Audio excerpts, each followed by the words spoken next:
The Middle East, for example, is well aware that any problems with China are opportunities for them to obtain chips. As a result, they are actively targeting our current situation, which is that, as long as there is friction between the United States and China, we will continue to demand those Nvidia and Blackwell chips. Right. However, isn't it true that the Biden administration's decision, which I'm completely ignoring, stated that a small number of businesses, or a long list of businesses, were prohibited from purchasing the chips because they knew they would eventually make their way into China, or at the very least, data centers under Chinese control, had been operating somewhat covertly. There is a sizable gray market for these chips.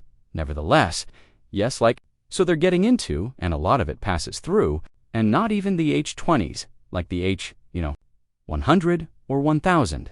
And a lot of that stuff all passes via Vietnam and Singapore in terms of and you've been in Asia and such.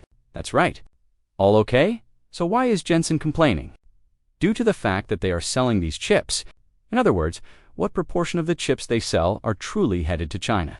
Additionally, the amount may not be $15 billion a year because it is already being paid for elsewhere.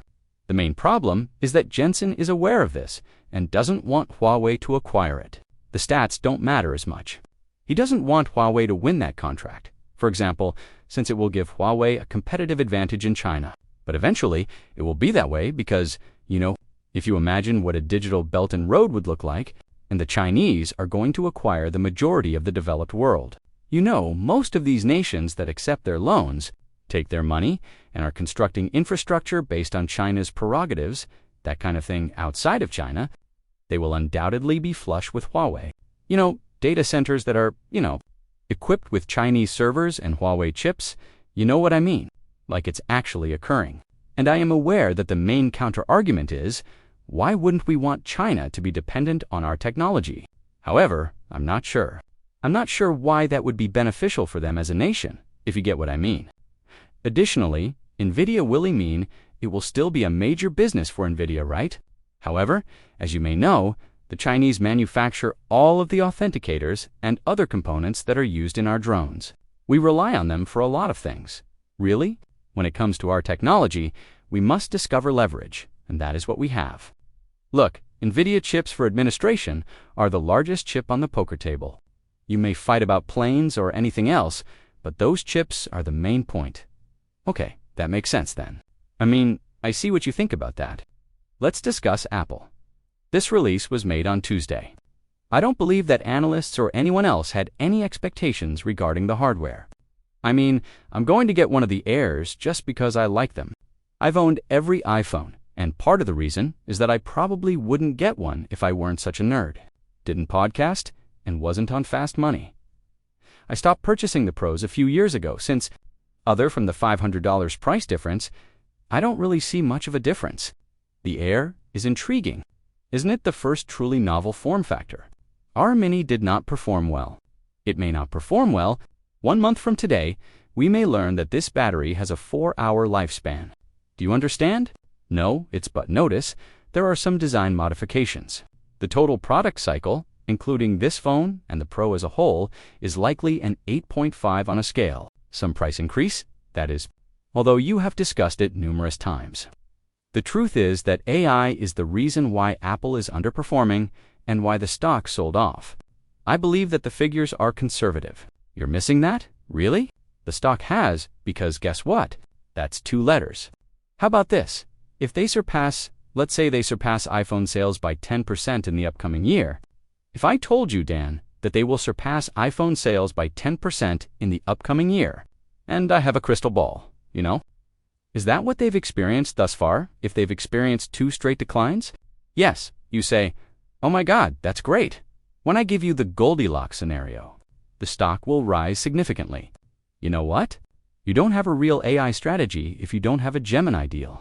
Are you aware of how the stock reacts to those figures? In fact, it performs poorly. Okay, let's discuss that, since, in my opinion, services increased by 13% annually. Is that correct? Additionally, services account for about 25% of their total sales. After that, it goes without saying that the mix shift is excellent for the business. What do they possess? The margins are around 45% or such. I'll just quickly double-check my information. 47%. All right. Additionally, they have been rising. The margins are double par. Revenue being said, a lot of revenue is related to things other than the Google payment. Simply said, they lack interest. However, I am aware that's how it always is. But that's the whole thing. For example, as it relates to Apple Intelligence, people were discussing this super cycle of hardware upgrades. This relates to June 24th. I mentioned earlier that it's a late 25 phenomenon. I was unaware that they would force everything out. In actuality, it will happen in late 2026. Right now, they're going to try to show off a lot of this stuff at WWDC, but to answer your question, unless they have Gemini or OpenAI's technology, it must include some degree of phone work, don't you think? It won't be a major upgrade cycle, but I do believe that something will happen between now and WWDC. You can't just write. They will need to take some action. Yes, they must. Do you think, however, that they will do this, that, and the other thing? And it will be cloud-based, which is why we have these new processors and the phones and all that? Let's assume they announce some sort of really big deal, like an extension of their Safari search deal. Do you believe that will be a significant event?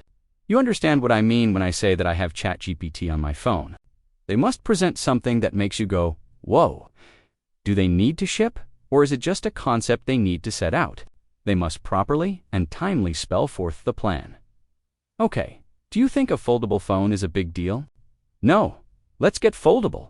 Do you know how many Samsung employees were let go as a result of the foldable phone? I adore it. Yes. All right, so Apple. Okay. Therefore, did we follow your advice? If they stated that they would produce 10% more units, how would you attribute the acceleration? What would happen to services if there was a 10% acceleration in units? For services, that would likely be an incremental rise of 14 to 15%.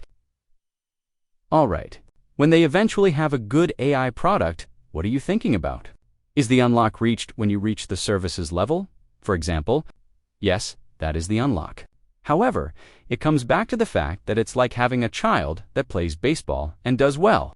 Some children do their BP legends, aren't they? They are legendary in the cage and during batting practice, aren't they? You're like, where was that? When you get in the car after suddenly seeing a deer in the headlights and seeing that you're 0-for-3 with a strikeout, for Apple, it just boils down to the need to demonstrate it.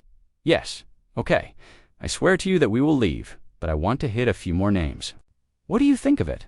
According to what I can see on my screens right now, both Spotify and Netflix have experienced a 3% decline. All right. Both Spotify and Netflix have experience with machine learning, recommendations, and related fields. Over the past few months, neither of these stocks has done very well. They are likely down around 10%, possibly in the high single digits. I am aware that this is bringing you back. It's not like these are glamorous AI names. How do you interpret these items? Are they being undervalued in terms of their capacity to service clients, as well as their capacity to sort of obtain productivity gains within the organizations? Yes, I do. Additionally, I believe that because they are not perceived as quote-unquote AI plays, the story has less upside sexiness, don't you think?